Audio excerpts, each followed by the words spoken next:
ಎಲ್ಲರಿಗೂ ನಮಸ್ಕಾರ. ನನ್ನ ಹೆಸರು ಶ್ರುತಿ ವಿನೋದ್.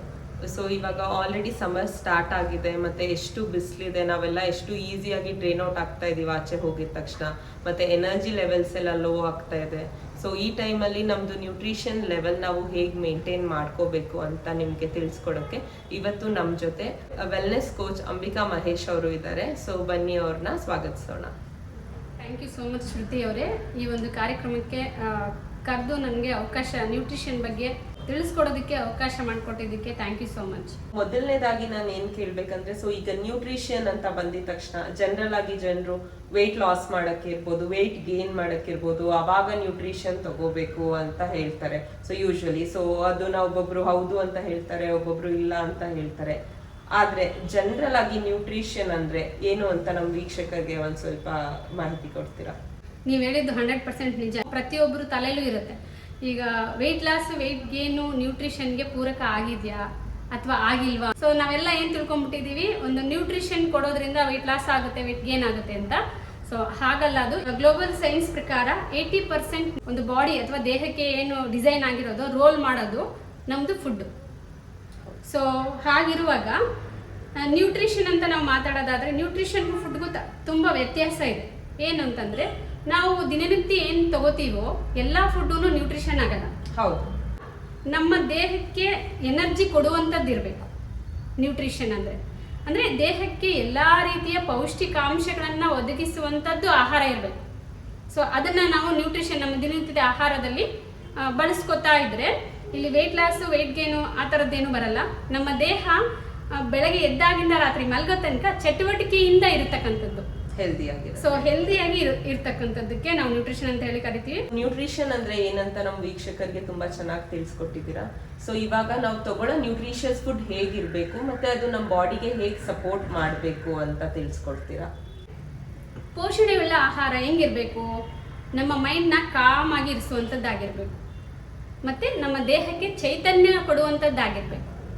ಅದ್ರ ಜೊತೆಗೆ ನಮಗೆ ಬಾಯಾರಿಕೆ ಆಗಿ ನೀರು ಕುಡಿಸುವಂಥದ್ದಾಗಿರ್ಬೇಕು. ನಾವು ತಿನ್ನೋ ಆಹಾರ, ನಾವು ತಿನ್ನಂಥ ಊಟ ನಿದ್ರೆ ಬರೆಸುವಂಥದ್ದಾಗಿರ್ಬೇಕು. ಸೊ ರೋಗ ನಿರೋಧಕ ಶಕ್ತಿಯನ್ನು ಜಾಸ್ತಿ ಮಾಡುವಂಥದ್ದಾಗಿರ್ಬೇಕು.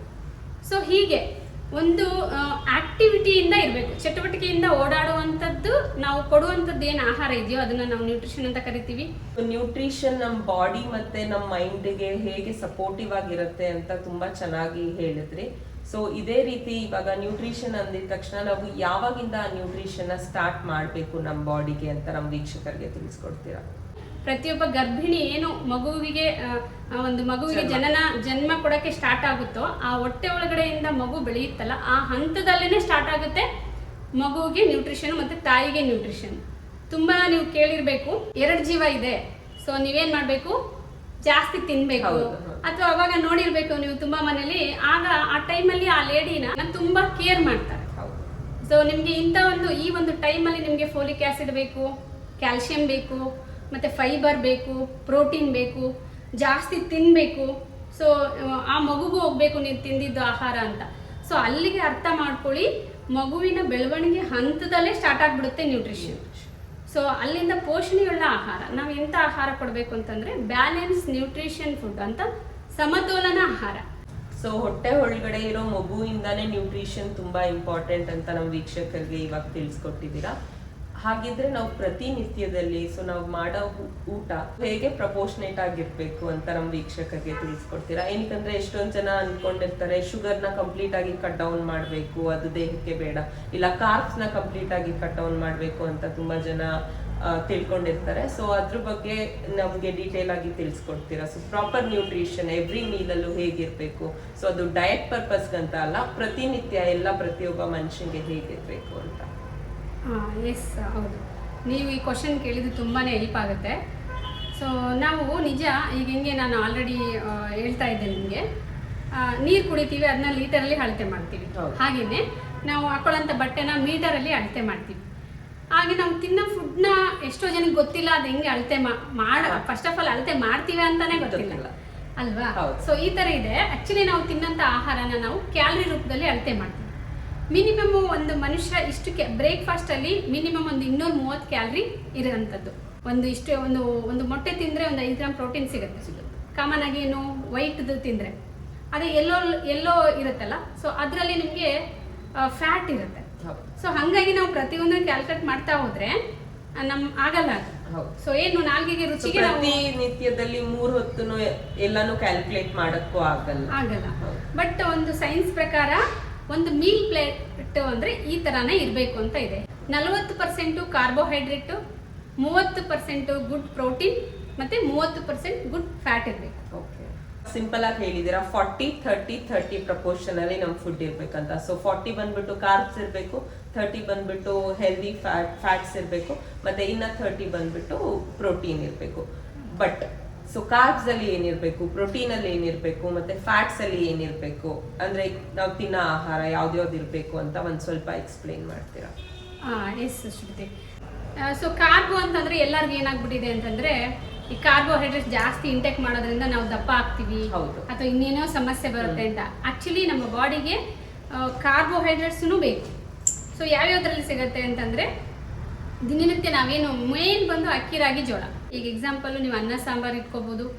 ಸೊ ಒಂದು ಮುದ್ದೆ ತಿನ್ನೋರಾದ್ರೆ ಮುದ್ದೆ ಇಟ್ಕೋಬಹುದು, ಮತ್ತೆ ಚಪಾತಿ ಇಷ್ಟಪಡೋರಾದ್ರೆ ಚಪಾತಿ ಇಟ್ಕೋಬಹುದು.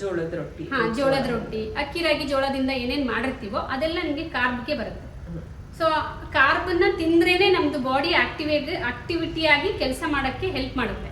ಬಟ್ ಎಷ್ಟು ತಿನ್ಬೇಕು, ಯಾವಾಗ ತಿನ್ಬೇಕು, ಹೇಗೆ ತಿನ್ಬೇಕು ಅನ್ನೋ ಒಂದು ಮಾಹಿತಿ ನಮ್ಗೆ ಗೊತ್ತಿರುತ್ತೆ.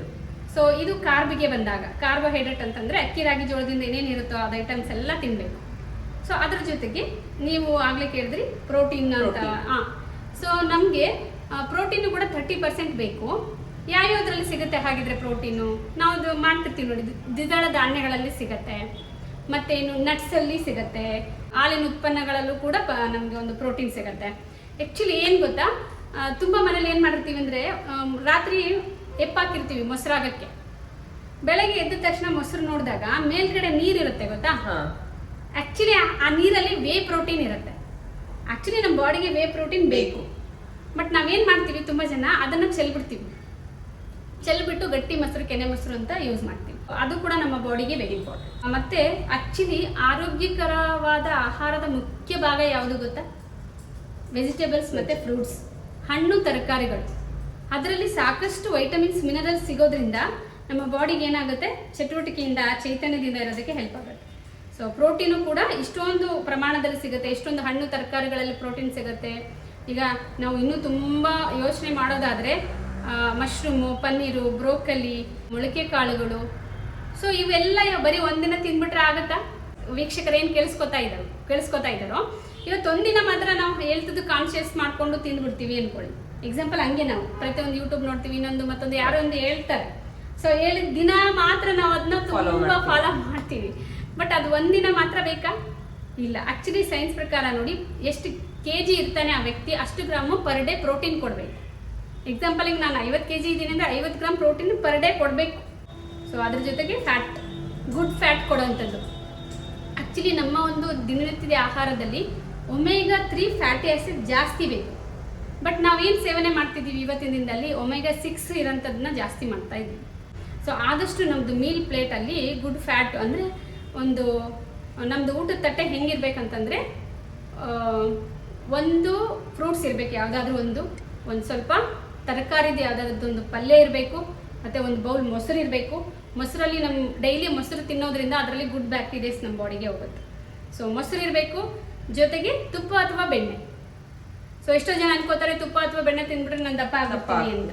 ದಟ್ ಈಸ್ ಎಷ್ಟೊಂದು ಜನಕ್ಕೆ ಬ್ಯಾಡ್ ಫ್ಯಾಟ್ ಇರ್ಬೋದು, ಇಲ್ಲ ಗುಡ್ ಫ್ಯಾಟ್ ಇರ್ಬೋದು, ಡಿಫರೆನ್ಸ್ ಗೊತ್ತಿಲ್ಲ. ಬಟ್ ಎಕ್ಸಾಂಪಲ್ ನೋಡಿ, ಮನೇಲಿ ಕಿಟಕಿಗಳು ಅಥವಾ ಬಾಗಿಲು ಸೌಂಡ್ ಬಂದಾಗ ನಾವೇನ್ ಮಾಡ್ತೀವಿ ಹೇಳಿ? ಆಯಿಲ್ ಹಾಕ್ತೀವಿ, ಕೊಬ್ಬರಿ ಎಣ್ಣೆನೋ ಇನ್ನೊಂದು ಹಾಕ್ತೀವಿ. ಅದೇನಾಗುತ್ತೆ, ಸೌಂಡ್ ಬರೋದು ನಿಂತೋಗುತ್ತೆ. ಸೊ ಹಂಗೇನೆ ನಮ್ಮ ಬಾಡಿಗೆ ಎಷ್ಟೊಂದು ಮೂಳೆಗಳಿದೆಯಲ್ಲ, ಆ ಮೂಳೆಗೂ ಕೂಡ ಜಿಡ್ಡು ಬೇಕು, ಗುಡ್ ಫ್ಯಾಟ್ ಬೇಕು. ಗುಡ್ ಫ್ಯಾಟ್ ಯಾವ್ದ್ರಲ್ಲಿ ಸಿಗುತ್ತೆ? ಈ ಒಂದು ತುಪ್ಪ ಮತ್ತೆ ಬೆಣ್ಣೆನಲ್ಲಿ ಸಿಗುತ್ತೆ. ಬಟ್ ಅದನ್ನು ಕೂಡ ನಿಯಮಿತವಾಗಿ ಸೇವನೆ ಮಾಡಬೇಕು. ನಮ್ಮ ಊಟದಲ್ಲಿ 1 ಸ್ಪೂನ್ ತುಪ್ಪ ಅಥವಾ ಬೆಣ್ಣೆ ಇದ್ರೆ ತುಂಬಾ ಒಳ್ಳೆಯದು. ಇದ್ರ ಇಷ್ಟು ಜೊತೆಗೆ ವೆಜಿಟೇಬಲ್, ಫ್ರೂಟ್ಸ್, ಪಲ್ಯ, ಮೊಸರು, ಇಷ್ಟು ಜೊತೆಗೆ ಕಾರ್ಬೋ.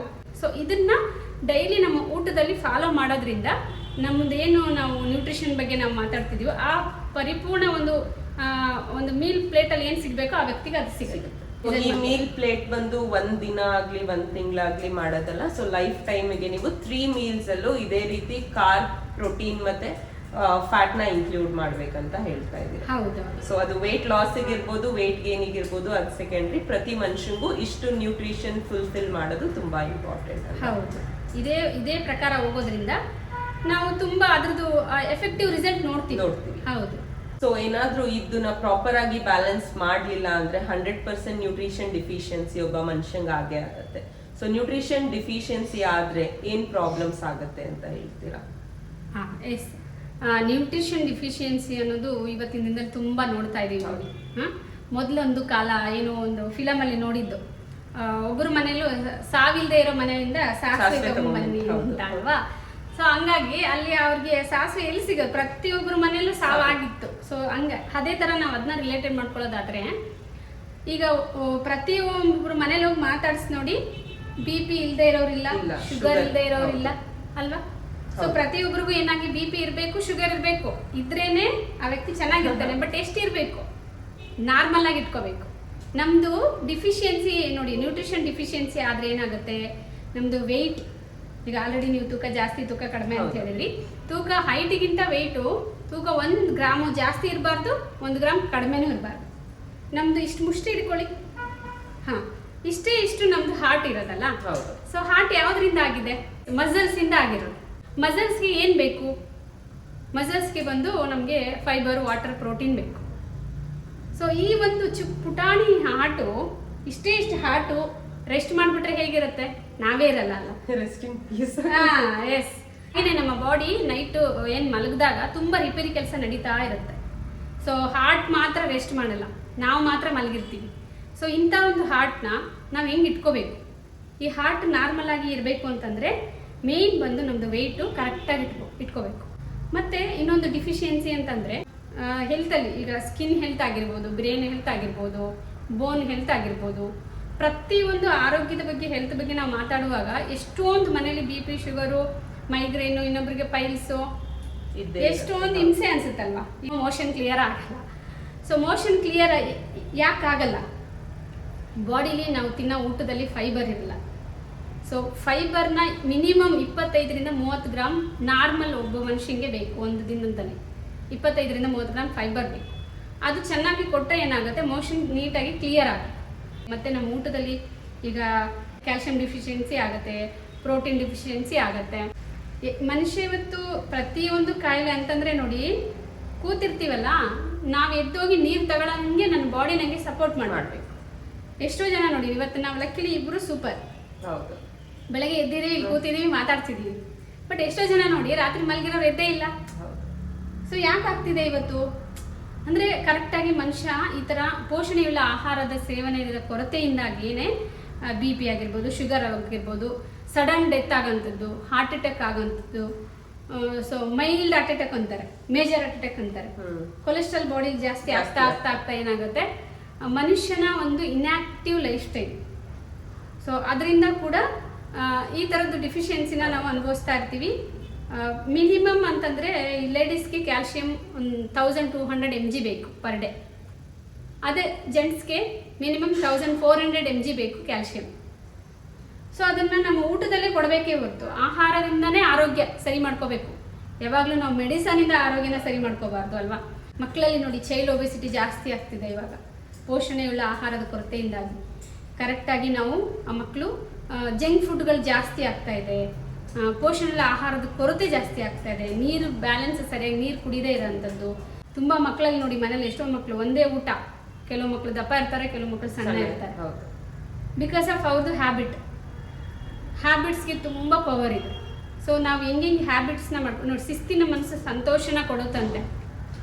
ನಮ್ಮ ಜೀವನದಲ್ಲಿ ಆಹಾರದಲ್ಲಿ ಶಿಸ್ತಿರಬೇಕು. ಸೊ ಅದನ್ನು ಮಾಡ್ಕೊಳ್ಳೋದ್ರಿಂದ ಈ ಒಂದು ಕೆಲವೊಂದು ನಾವೇನು ಪೋಷಣೆಯಿಂದ ಏನು ಡಿಫಿಷಿಯನ್ಸಿಯಿಂದ ನಾವು ಒದ್ದಾಡ್ತಿರ್ತೀವೋ, ಸೊ ಅದರಿಂದ ಆಚೆ ಬರೋದಕ್ಕೂ ಕೂಡ ಹೆಲ್ಪ್ ಆಗುತ್ತೆ. ತುಂಬಾ ಚೆನ್ನಾಗಿ ತಿಳಿಸ್ಕೊಟ್ರಿ. ಸೊ ಇವಾಗ ಒಂದನ್ನ ಪಡೆಯೋದಕ್ಕೆ ಒಂದನ್ನ ಬಿಡಬೇಕು ಅಂತ ಹೇಳ್ತೀವಿ. ಸೊ ಇವಾಗ ಹೆಲ್ತಿ ಲೈಫ್ ಸ್ಟೈಲ್ ನ ಪಡೆಯೋಕೆ ಏನ ಬಿಡಬೇಕು ಅಂತ ಹೇಳ್ತೀರಾ ನೀವು? ನನ್ನ ಪ್ರಕಾರ 5 ಎಸ್ಗಳನ್ನ ಬಿಡಬೇಕು. ಏನು ಆ 5 ಎಸ್ ಅಂತಂದ್ರೆ, ಫಸ್ಟ್ನೇದು ಬಂದು ಸಾಲ್ಟ್. ನಮ್ಮ ಒಂದು ಊಟದಲ್ಲಿ ಅಗತ್ಯವಾಗಿರೋಷ್ಟು ಇರಲಿ ಸಾಲ್ಟ್. ಎಷ್ಟೋ ಜನ ಸೈಡ್ ಉಪ್ಪು ಹಾಕೊಂಡು ತಿಂತಿರ್ತಾರೆ. ಅದು ತುಂಬಾ ಮೇಲೆ ಉಪ್ಪು ಹಾಕೋದನ್ನ ಸ್ಟಾಪ್ ಮಾಡಬೇಕು. ಸ್ಟಾಪ್ ಮಾಡೋಂಥದ್ದು. ಎರಡನೇದು ಎಸ್ ಬಂದು ಸ್ಮೋಕ್. ಸೊ ಸ್ಮೋಕ್ ಮಾಡೋರ್ಗಿಂತ ಸ್ಮೋಕ್ ಪಕ್ಕದ ಕೂತಿರ್ತಾರಲ್ಲ ಸೊ ಅದರಿಂದನೂ ತುಂಬಾ ಎಫೆಕ್ಟ್ ಆಗುತ್ತೆ. ಅದ್ರ ನೆಕ್ಸ್ಟ್ ಬಂದು ನಿಮ್ಗೆ ಸ್ಟ್ರೆಸ್. ಸೊ ಸ್ಟ್ರೆಸ್ ಇಂದ ಆಚೆ ಬರಬೇಕು. ಯಾಕಂದ್ರೆ ಪ್ರತಿಯೊಂದು ಇವತ್ತೇನೋ ಆಗುತ್ತೆ ನೋಡಿ, ಮೂರು ದಿನ ಇಂಪಾರ್ಟೆಂಟ್ ಮನುಷ್ಯನಿಗೆ, ನೆನ್ನೆ ಇವತ್ತು ನಾಳೆ. ಬಟ್ ನಾಳೆ ಗೊತ್ತಿಲ್ಲ ನಮ್ಗೆ ಏನಾಗುತ್ತೆ ಅಂತ. ಈಗ ಇದೀನಿ, ಈ ಕ್ಷಣ ನಂದು ಅಷ್ಟೇ. ಈ ಕ್ಷಣದಲ್ಲಿ ಏನಾಗುತ್ತೆ ನನ್ನ ಕೈಯಿಂದ, ಎಷ್ಟು ಪಾಸಿಟಿವ್ ಆಗಿರೋದಕ್ಕಾಗುತ್ತೆ ಅದನ್ನ ಯೋಚನೆ ಮಾಡಬೇಕು. ಸೊ ಸ್ಟ್ರೆಸ್ಸಿಂದ ಆಚೆ ಬರಬೇಕು. ಸ್ಟ್ರೆಸ್ ಮಾಡ್ಕೊಂಡಾಗ ಏನಾಗುತ್ತೆ, ನಮ್ಮ ಬಾಡಿಲಿ ಕಾರ್ಟಿಜೋಲ್ ಹಾರ್ಮೋನ್ ಪ್ರೊಡ್ಯೂಸ್ ಆಗುತ್ತೆ. ಸೊ ಹಾರ್ಮೋನ್ ಪ್ರೊಡ್ಯೂಸ್ ಆದಾಗ ಏನಾಗುತ್ತೆ, ಕೋಪ ಮಾಡ್ಕೋತೀವಿ, ಇನ್ನೇನೋ ಡಿಸಿಷನ್ ಮೇಕಿಂಗ್ ತುಂಬ ರಾಂಗ್ ಇರುತ್ತೆ. ಸೊ ಹಾಗಾಗಿ ಸ್ಟ್ರೆಸ್ನ ಕಡಿಮೆ ಮಾಡ್ಕೊಳ್ಳೋವಂಥದ್ದು. ನಾಲ್ಕನೇದು ಬಂದು ಸ್ಪಿರಿಟ್. ಸ್ಪಿರಿಟ್ ಅಂತಂದ್ರೆ ಏನು, ಈಗ ಎಷ್ಟೊಂದು ಜನ ಮನೇಲಿ ಎಷ್ಟು ನೋಡ್ತಾ ಇರ್ತೀವಿ ನೋಡಿ, ಎಳೆನೀರು ಸಿಗುತ್ತೆ, ನೀರು ಸಿಗುತ್ತೆ, ಅದ್ರದ್ದು ಬದಲಾಗಿ ನಾವು ಕುಡಿಯುವಂಥದ್ದು, ಸ್ಪ್ರೈಟ್ ಕುಡಿಯುವಂಥದ್ದು, ಈ ಥರದ್ದು ಇದನ್ನ ಆದಷ್ಟು ಕಡಿಮೆ ಮಾಡೋದ್ರಿಂದ ನಮ್ಮದು ಆಕ್ಟಿವ್ ಲೈಫ್ ಸ್ಟೈಲ್ ಆಗೋದಕ್ಕೆ ತುಂಬ ಹೆಲ್ಪ್ ಆಗುತ್ತೆ. ಸೊ ಲಾಸ್ಟ್ನೇದು ಬಂದು ಸೆಡೆಂಟರಿ ಲೈಫ್ ಸ್ಟೈಲ್ ಅಂತೇಳಿ ಕರಿತೀವಿ. ಸೆಡೆಂಟರಿ ಲೈಫ್ ಸ್ಟೈಲ್ ಅಂತಂದ್ರೆ ಏನು ನೋಡಿ, ಕೂತಲ್ಲೇ ಎಲ್ಲ ಆಗ್ಬಿಡ್ಬೇಕು ನಮಗೆ ಅಲ್ವಾ. ಈಗ ಮನೇಲಿ ಇರ್ತೀವಿ, ಕೂತಲ್ಲೇ ಒಬ್ರು ರಿಮೋಟ್ ಆನ್ ಮಾಡಕ್ ಒಬ್ರು ಬೇಕು, ರಿಮೋಟ್ ತಂದು ಕೊಡಕ್ ಬೇಕು, ಒಬ್ರು ಬಟನ್ ಲೈಟ್ ಆನ್ ಮಾಡಕ್ ಒಬ್ರು ಬಂದು ಮಾಡ್ಬೇಕು, ಅಲ್ಲೇ ನೀರಿರುತ್ತೆ ತಗೊಂಡು ಕುಡಿಯಲ್ಲ. ನಮ್ಮ ಕೆಲಸನ ನಾವೇ ಮಾಡ್ಕೋಬೇಕು. ಇನ್ಆಕ್ಟಿವ್ ಲೈಫ್ ಸ್ಟೈಲ್ ಬಿಟ್ಟು ಆಕ್ಟಿವ್ ಲೈಫ್ ಸ್ಟೈಲ್ ಕಡೆ ಹೋಗುವಂಥದ್ದು. ಸೊ ನೋಡಿ, ಈ ಸ್ವಲ್ಪ ತಿರುಗಾಡೋದ್ರಿಂದ ನಮ್ದು ಕ್ಯಾಲರಿ ಬರ್ನ್ ಆಗುತ್ತೆ. ಸೊ ಬಿಸಿ ಊಟ ತಿನ್ನೋದ್ರಿಂದ ನಮ್ಮಲ್ಲಿ ಥರ್ಮಲ್ ಎಫೆಕ್ಟ್ ಅಂತ ಹೇಳಿ ಕರಿತೀವಿ, ಅದರಲ್ಲೂ ಕೂಡ ಫ್ಯಾಟ್ ಬರ್ನ್ ಆಗುತ್ತೆ ಬಾಡಿಲಿ. ಸೊ ಹಾಗೇನೆ ಸೆಡೆಂಟರಿ ಲೈಫ್ ಸ್ಟೈಲಿಂದ ಆಚೆ ಬರಬೇಕು. ಆದಷ್ಟು ನಮ್ಮ ಕೆಲಸನ ನಾನೇ ಮಾಡೋಂಥದ್ದು. ಈ 5 ಎಸ್ಗಳನ್ನ ನೀವು ಬಿಟ್ಟು ಮಾಡೋದ್ರಿಂದ ಇನ್ನು 5 ನಾವು ಅಂಶಗಳನ್ನು ಅಳವಡಿಸ್ಕೋಬೇಕು. ಏನು, ಒಂದು ಒಳ್ಳೆ ಲೈಫ್ ಸ್ಟೈಲ್ ಬೇಕು, ಒಂದು ಒಳ್ಳೆ ಆರೋಗ್ಯಕರ ಜೀವನ ಬೇಕು, ಒಳ್ಳೆ ನ್ಯೂಟ್ರಿಷನ್ನ ಅಳವಡಿಸ್ಕೊಂಡು ಸೂಪರಾಗಿ ನಮ್ಮ ಲೈಫಲ್ಲಿ ಇರ್ತೀವಿ ಅನ್ನೋದಕ್ಕೆ 5 ಅಂಶಗಳನ್ನು ಅಳವಡಿಸ್ಕೊಳ್ಳೋಣ. ಯಾವ್ಯಾವುದು ಅಂತಂದರೆ, ನೀರು ಕುಡಿಯೋಂಥದ್ದು. ಬೆಳಗ್ಗೆ ಎದ್ದಾಗಿಂದ ರಾತ್ರಿ ಮಲಗೋ ತನಕ 2 ರಿಂದ 3 ಲೀಟರ್ ನೀರು ಕುಡಿಬೇಕು ಆರೋಗ್ಯವಂತ ಮನುಷ್ಯ. ಮತ್ತು 6 to 8 hours ರಾತ್ರಿ ಮಾತ್ರ ನಿದ್ದೆ ಮಾಡಬೇಕು. ಅದ್ರ ಜೊತೆಗೆ ಪಾಸಿಟಿವ್ ಯೋಚನೆ ಮಾಡೋ ಅಂಥದ್ದು.